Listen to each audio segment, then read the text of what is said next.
Dear students, आज के इस लेक्चर में आपका स्वागत है। और ये लेक्चर आपका बीएससी एजी फर्स्ट सेमेस्टर से रिलेटेड है, जिसमें सब्जेक्ट इंग्लिश को सेलेक्ट किया है। और इस इंग्लिश में आपका जो चैप्टर है यू एंड योर इंग्लिश, आप और आपकी अंग्रेजी से संबंधित इसमें लॉन्ग क्वेश्चन एक्सप्लेन किए जाएंगे, जो कि लॉन्ग क्वेश्चन बहुत ही इंपॉर्टेंट यूनिवर्सिटी एग्जाम में आने वाले हैं। इनको अवश्य पढ़ेंगे आप, जो कि अवश्य मिलेंगे आपको यूनिवर्सिटी एग्जाम में। तो एक ही वीडियो के अंतर्गत ये तीनों आपके लॉन्ग क्वेश्चन इसी में एक्सप्लेन किए जा रहे हैं। लाइन बाय लाइन इनको एक्सप्लेन करते हैं। चलिए हम स्टार्ट करते हैं इनको लाइन बाय लाइन। पहला क्वेश्चन है, how foreign student want to learn and speak English language. किस प्रकार से विदेशी छात्र अंग्रेजी भाषा को सीखना और बोलना चाहते हैं, यानी किस प्रकार से विदेशी छात्र अंग्रेजी भाषा को सीखना और बोलना चाहते हैं। तो इसका आंसर है, बहुत ही सुंदर शब्दों में हम इसको एक्सप्लेन करेंगे। चलिए, ए फॉरेन स्टूडेंट, एक विदेशी छात्र, आप इंग्लिश लैंग्वेज खासकर अंग्रेजी भाषा का, and that you desire to speak, इस अंग्रेजी भाषा को आप बोलने की इच्छा करते हैं, तो इट वेल इनफ, तो पर्याप्त रूप से अच्छा होगा टू बी अंडरस्टूड, कि इसको सही तरह से समझ लें, सही तरह से समझ लें। व्हेन यू ट्रेवल, जब भी आप यात्रा करते हैं, इन द ब्रिटिश कॉमनवेल्थ, यानी जब भी आप ब्रिटिश कॉमनवेल्थ की यात्रा करते हैं, ओ आर इन अमेरिका, या अमेरिका की यात्रा करते हैं, ओ आर, या when you meet a native of those country, या आप उन देशवासियों के नागरिकों से या देशवासियों से मिलते हैं, वो or, it may be that, तो ये भी हो सकता है कि you are yourself a native, आप भी अपने आप में उसी देश के रहने वाले हैं या देशवासी हैं, बट किंतु that to speak in a provincial, और वहाँ पर आप वहीं के क्षेत्र की भाषा को बोलते हैं, यानी वहीं के प्रांतीय भाषा को बोलते हैं जहाँ पर आप रहते हैं। वो आर कोकनी डायलेक्ट, या कोकनी डायलेक्ट भाषा को बोलते हैं आप, which you are a little ashamed, जिस पर आपको थोड़ी सी शर्मिंदगी होती है, क्योंकि आप जहाँ के रहने वाले हैं तो उसी भाषा को बोलते हैं, तो आपको थोड़ी शर्मिंदगी होती है। वो or which perhaps prevents you, या फिर ये भी हो सकता है कि शायद, परहैप्स माने शायद, प्रिवेंट्स माने रोकती है, ये भाषा आपको रोकती है, यू फ्रॉम ऑब्टेनिंग माने प्राप्त करने से, सम एम्प्लॉयमेंट माने कुछ रोजगार। हालांकि ये भाषा ऐसी होती है जो प्रांतीय भाषा है, आपको रोजगार दिलाने में भी बाधा उत्पन्न करती है या रोकती है।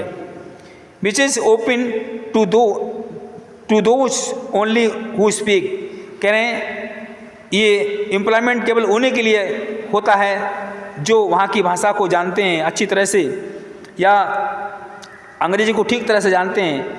What is called correct English, जिसको हम शुद्ध अंग्रेजी कहते हैं। नाउ, अब, वेदर माने चाहें you are a foreigner you are native, चाहे आप विदेशी हों या देशवासी हों। द फर्स्ट थिंग, पहली बात यह है कि I must impress on you, कि मुझे आप पर पहले अपना प्रभाव बनाना चाहिए।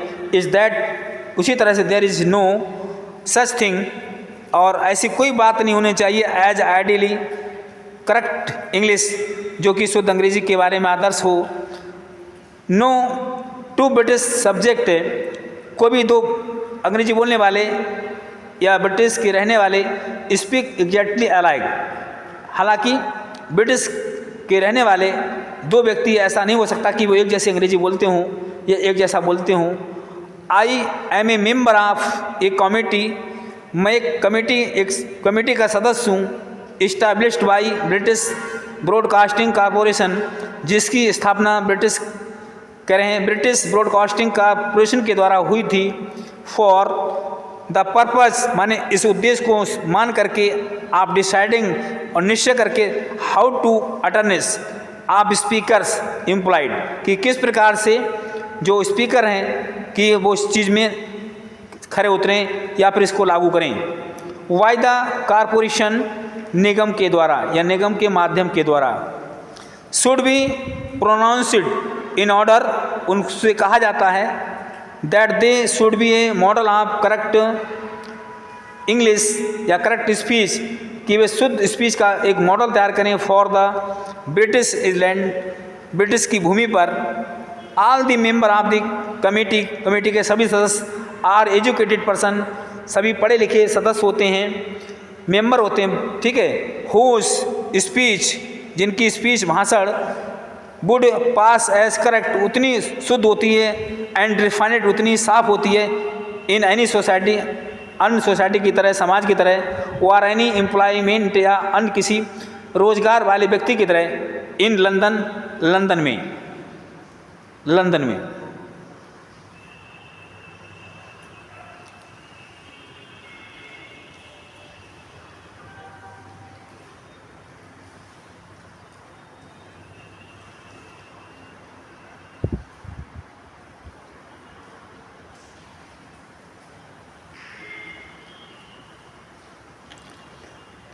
सेकेंड क्वेश्चन हमारा है, पहला क्वेश्चन कंप्लीट होता है, दूसरा क्वेश्चन हमारा है व्हाट राइटर से अबाउट स्पीकर्स, यानी कि लेखक वक्ताओं के बारे में क्या कहता है। Want to give the foreign hearers, जैसा कि विदेशी छात्र जो श्रोतागण होते हैं उनको वो क्या प्रोवाइड कराना चाहता है, क्या देना चाहता है।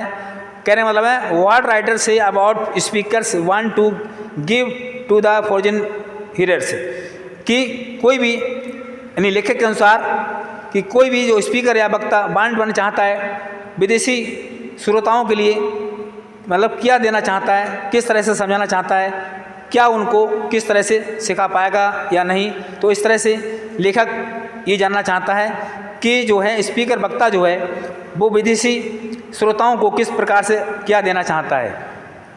चलिए स्टार्ट करते हैं सेकंड आंसर को।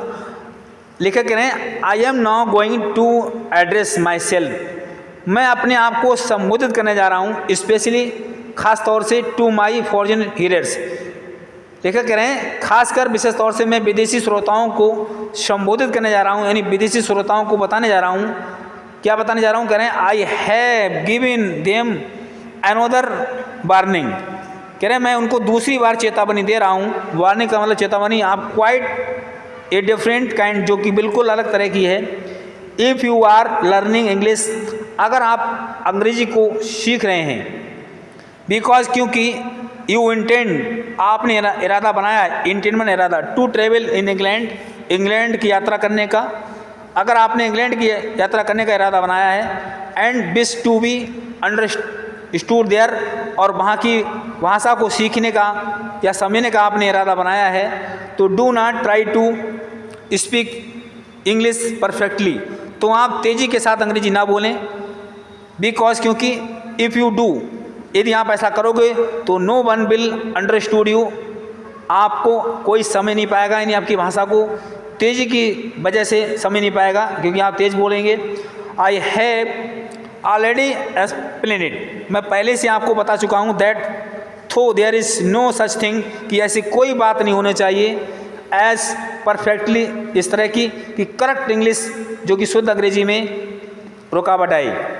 देयर इज़ प्रेजेंटेबल इंग्लिश, वहाँ पर जो वर्तमान इंग्लिश है उसको बोलना चाहिए, विच वी कैन, जिसको हम कह सकते हैं गुड इंग्लिश, अच्छी अंग्रेजी।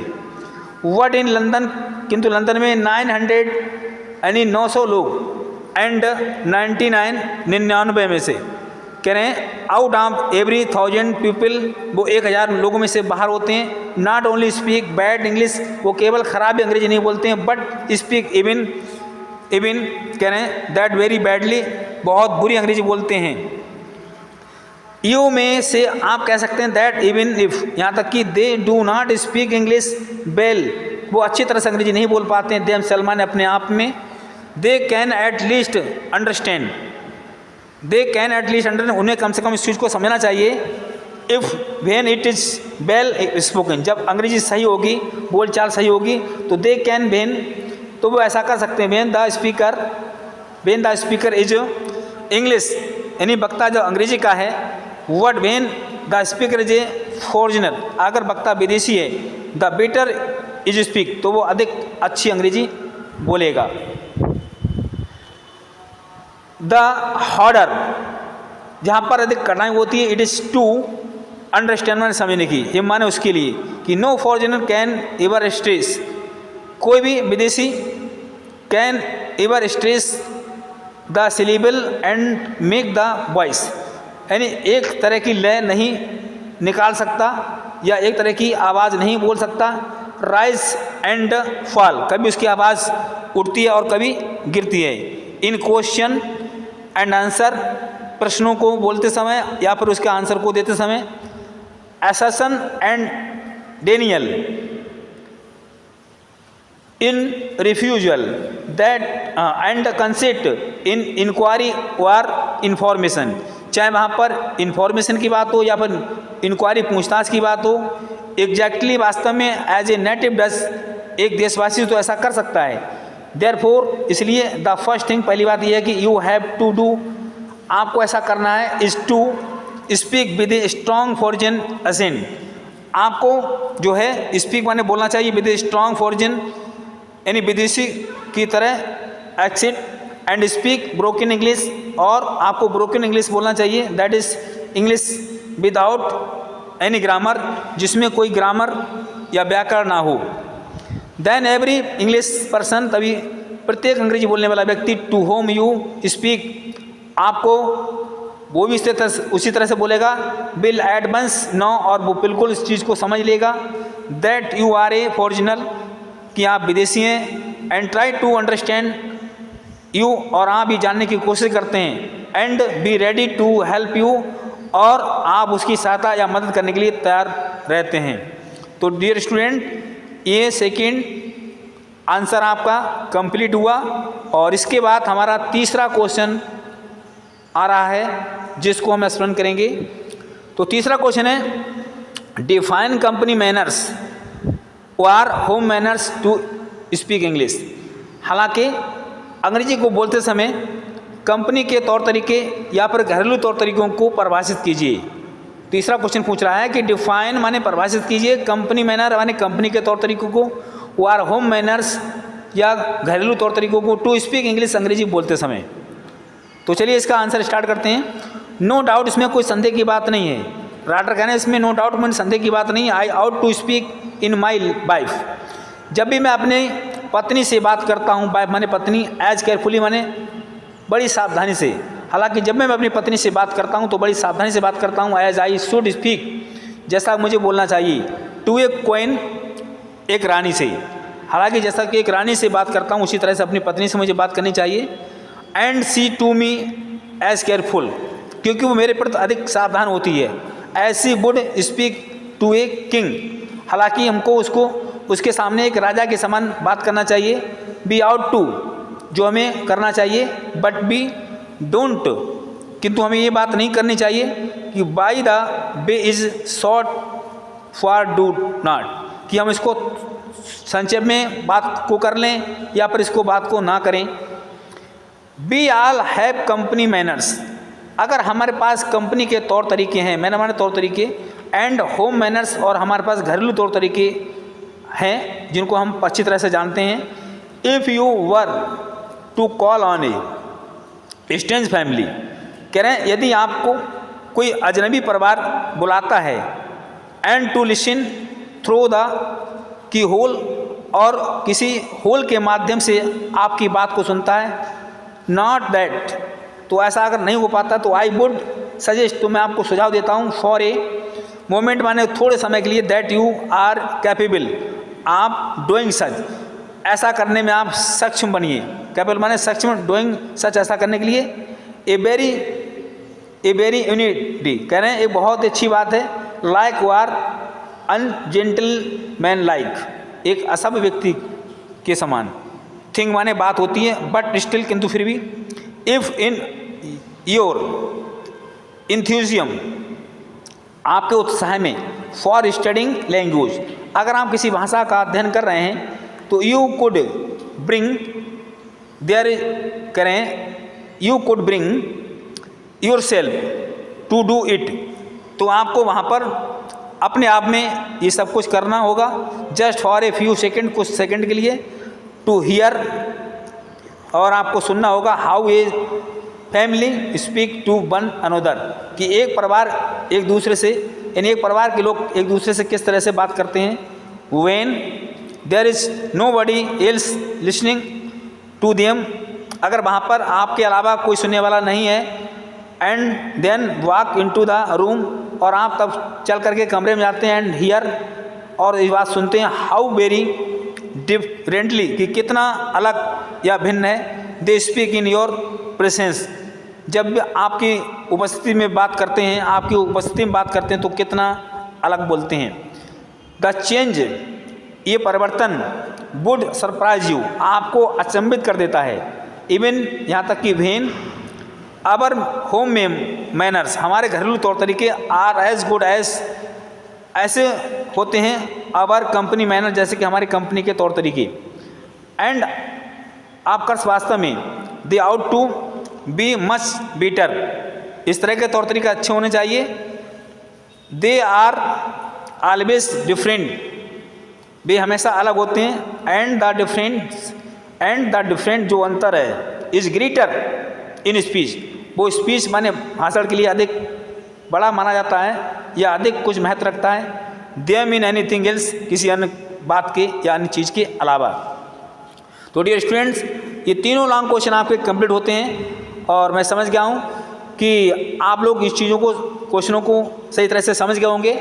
ठीक है, धन्यवाद।